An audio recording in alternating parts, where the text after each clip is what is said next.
Well, hello again, everybody. This is John Norris at Trading Perspectives. As always, we have our good friends, Sam Clement and Courtney Trust. Y'all say hello. How's it going? I'm doing fantastically. Thank you for asking. Now, Sam, I would be doing a lot better if I weren't so worried about this new variant of the COVID-19 virus called the Omicron. You and a lot of others. And, Courtney, I mean, if I'm not mistaken, you told me that this is the 13th identified variant. Is that right? That is my understanding. Which is very strange because Omicron is actually the 15th letter of the Greek alphabet. Yeah, Your think thoughts on they this? skipped a few. I guess they didn't like some, so. So, yeah, mu wasn't a good one. I think G. Yeah. I don't think they were. Although I believe it's pronounced Jai or I don't know. It's XI. It's pronounced G in China. So. Well, there you go. So, in any event, here we are. And the Friday after Thanksgiving, obviously the market was off a lot, very thin trading. Market didn't seem to worry too much about it on Monday. And then Tuesday came around, and here we are worrying about the Omicron variant. We're restricting travel from southern Africa. Europeans are freaking out. Biden goes and says something on the TV about it. Says new lockdowns here. Moderna CEO is all worried about it. And guys, you all tell me, what are y'all thinking? Well, it just seems so early to be concerned about it. I mean, we've had 13 now. And we've had a few that have been significant. Obviously, the Delta was the most recent one. Mm-hmm. But it seems like the conversation around this has been so expedited compared to some of the other variants. I mean, they're already talking about new versions of the vaccines coming out early next year for this variant and new studies for it and new lockdowns across most of Europe.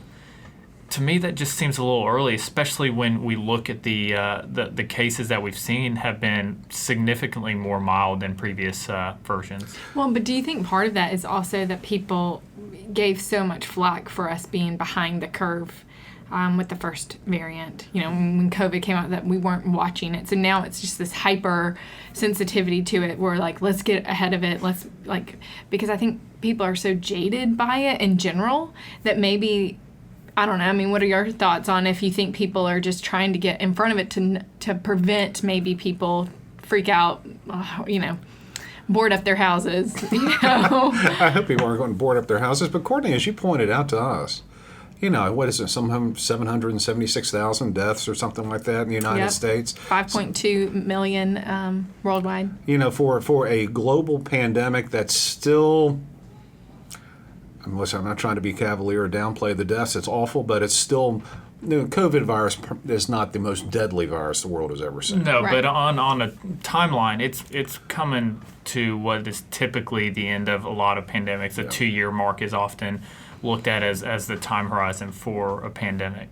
And isn't that crazy that we're coming up on 2 years? 2 years of this, and politicians in the headlines are still screaming, watch out, watch out. And what I'm concerned about, less than the variant itself, I think we can all take certain steps to avoid too much. Eat healthy and wear a mask in crowded places if you're so inclined and all that stuff. But I think what we really found was last year when we went to the Draconian economic lockdowns, shelter in place, all that stuff, we still didn't stop the virus. No, and it's been proven that a lot of these measures that destroyed our economy didn't have any significant impact. I mean, we have a lot of good comparisons to look at for the efficacy of different policies due to just every state essentially having some version of their own policy. And Florida now is at the lowest hospitalizations per capita in the U.S. right now, and they've been the most open state that we have. Well, don't you think there could be other factors? I'm going to have to disagree with you a little bit here. Here we come, Trading Perspectives and Devil's Advocate. Well, I mean, obviously certain areas, and let's just look at New York, right? I mean, there are people higher use of public transportation. People are more on top of each other, whereas Florida is a little bit more spread out. There could have been other personal decisions that people made not to necessarily get out into big crowds and stuff like that. Whereas if you live in New York, you're really kind of limited to that. I only say that to say that I don't know. I mean, you can find information to support cases either way.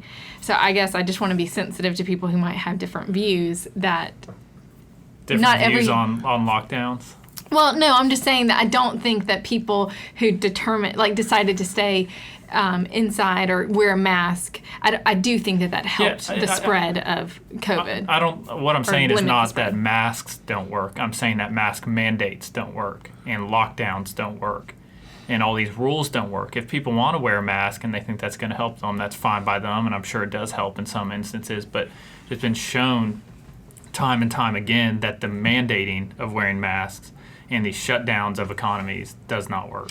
Yeah, and Sam, I would agree with you, and Courtney, I'd also agree with you. Here I am being very wishy-washy, a willow in the wind, if you will. Courtney, you're absolutely right. In places like New York, Boston, San Francisco, very densely populated towns, you're just going to come in contact with more people on a day-to-day basis or in close proximity. If you're riding the T in Boston or the subway in New York or the metro in D.C., yeah, you're right on top of people. And if it's an airborne virus, which I believe it is, of course, you're going to have a greater chance of catching it. And if I'm not mistaken, the number of cases per 100,000 is higher in some of our more densely populated towns or states for that very reason. But Sam, you're also right in mandating economic closures and mandating masks. That doesn't work either, because let's face it, if I'm really truly scared of going outside and catching a virus that's going to kill me, guess what? I'm not going outside. Right. I'm going to limit my activities with other people already on my own without the government telling me to do anything about it. So when the government comes out and forces people out of business, like they did last year, and a lot of that doesn't work, because all of a sudden you're taking money out of the system, you're reducing jobs, and oh, by the way, I still have to go out to the grocery. Yeah. I still have to, go to work, or I still have to do some errands for those businesses that are still open. I mean, I'm not going to be able to be a shut-in the entire time. I still have to find food and all that stuff. So, the mandated lockdowns on certain types of businesses isn't going to work, because we still have to go out and be around each other. But if I'm going to go out and be around each other or around folks during the middle of a deadly pandemic, I'm going to limit my activity, if you catch my drift. Yeah, it seems like to me the biggest issue is people want to eliminate 100% of the risk, not just in COVID, but that seems to be a trend in general. People want to get rid of every ounce of risk, and that is, one, simply not possible, especially with something that is becoming endemic. And so these policies seem to just not really make sense, and I don't even think line up with what they're calling the science of it now. It doesn't seem to be lining up, especially when all I've read about Omicron is that it's essentially one of the more mild strains that we've had. Well, do y'all think, I guess you kind of already alluded that you feel like Europe is maybe being quick to jump to limit, travel from South Africa. Do you think that is going to have effects on their economy, that they're starting to limit, their people being able to come in and out of their country? Well, just like any sort of restriction on capital is anathema to economic growth. Well, I guess look at that. So too is restriction on the free movement of people and trade and ideas. So I don't necessarily think it's a great idea for the European countries to do that. I also think it's more sort of, hey, we're doing something, right? Because I doubt there's a lot of cross-border traffic between Malawi and Luxembourg, if you catch my drift. Even so, it's also sort of, hey, I'm doing something. Look, guys, I'm doing this. I'm restricting travel from these places, but I'm not restricting travel from Luxembourg to the Netherlands, if I'm not mistaken, or the Netherlands into France. Right. So what happens when the virus already gets there, and it will, if it's not already there. And if it's not already there, then okay, you're keeping these people out, but all these other people get to move around. It's kind of like you just can't do it all, police it all, and so to have these mandated lockdowns, according to what Sam was saying, is you're kind of tilting at windmills. You're pushing. You're waves. delaying the inevitable, and that's what we've seen in some of the states that have here in the U.S. have had the most strict lockdowns, are still having the highest caseloads in the country, and the states that have had the most open economies and let people go out are some of the lowest caseloads that we have. You're seeing that in other countries that have been the most stringent on lockdowns, just having these massive waves after massive waves, well after we have had a massive wave, because of the continued lockdown and delaying the inevitable of something that's becoming endemic. And that seems pretty inarguable that it's becoming endemic. Well, I guess a lot of what we've heard has been that next week we should find out, how transferable this new variant is, how deadly it is, that they need more time to test it. Do y'all think that if restrictions stay, that might be someone who's invested in the market might kind of deter from investing in international, focus more on domestic because they are making limitations?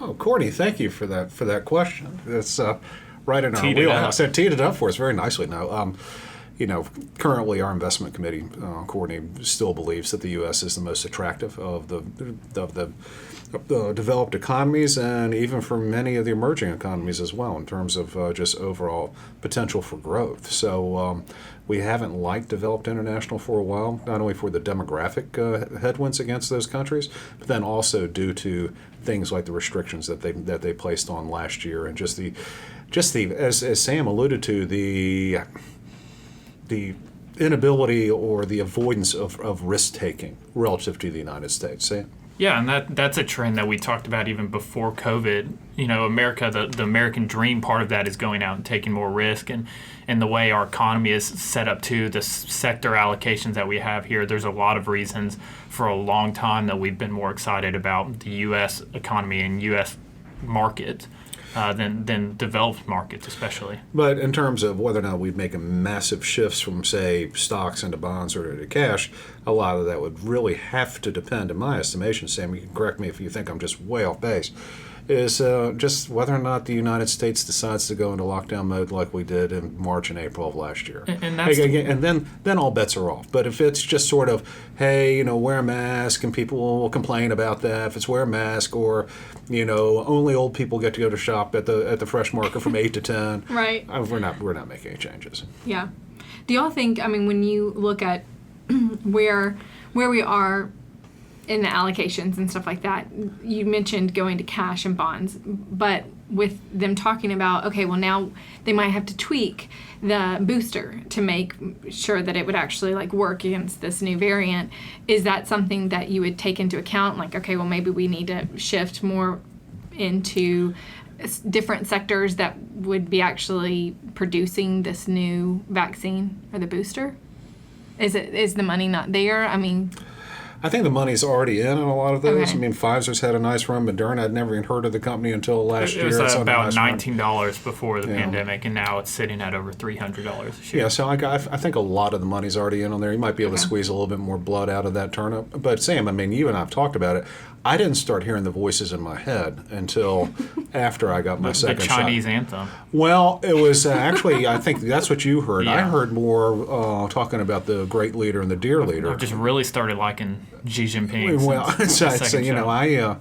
I started listening to, believing in the Juche North Korean economic policy a lot more, but I didn't have any of that. Lord knows what happens after I get my booster, which I'm putting off because I've got some stuff going on this week. But next week I'm planning on getting it. But I don't know. Maybe we'll hear some. Even some martial music could be fantastic. Sam, your thoughts? Could be good, yeah. I've never heard any of it yet. So you might hear it after the booster. But Courtney, going back to, all kidding aside, but going back to what you're saying, right now we don't anticipate this Omicron variant having a major impact on economic activity or longer-term market activity. And, given the year that we've had in the U.S. Financial markets and the stock market just in general, and here we are at the end of the year, go ahead and take a little bit of risk off the table, lock in your returns. If you're overweight tech, which has been hit a little bit harder than most, it's also been the best performing economic sector. And I think there's a huge element of that here at the end of the year. That's what folks are doing.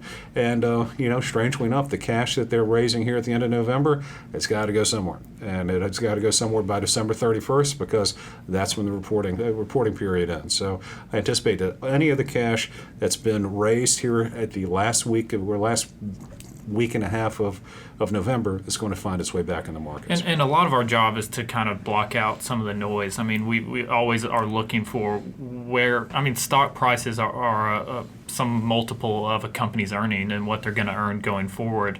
And so that's really what we're looking at when we're trying to figure out where the best place to be putting our money is, and putting our clients' money is where do we feel like is going to have the best earnings potential going forward. So, but outside of that, just moving forward with the Omicron variant, and then whatever the next one will be, and there's going to be another one after that. Right. I think if nothing else, over the last 18 months, or close to now 24 months, really, of dealing with COVID-19, that it's time that, as much as we don't like it, as many people who've lost their lives, trying to stop an airborne virus is like almost impossible. Yep. It's time to get on. Killing cockroaches. Yeah, You have 14 days to flatten the curve, right? Yeah, and so we've heard all this for so long. We've heard the same people prattle about the same nonsense for a long period of time. And maybe we just have to take a little bit greater responsibility for ourselves, limit our activities if we're scared about it. But also, it's very important to move along with our lives, because Yeah. we've seen what's happened with the economic lockdowns. We've spent all this money that we don't have, and we've created other issues. So Yeah. so that's kind of what my hope is. Well, I think people are just so jaded by it all. I mean, here we go again.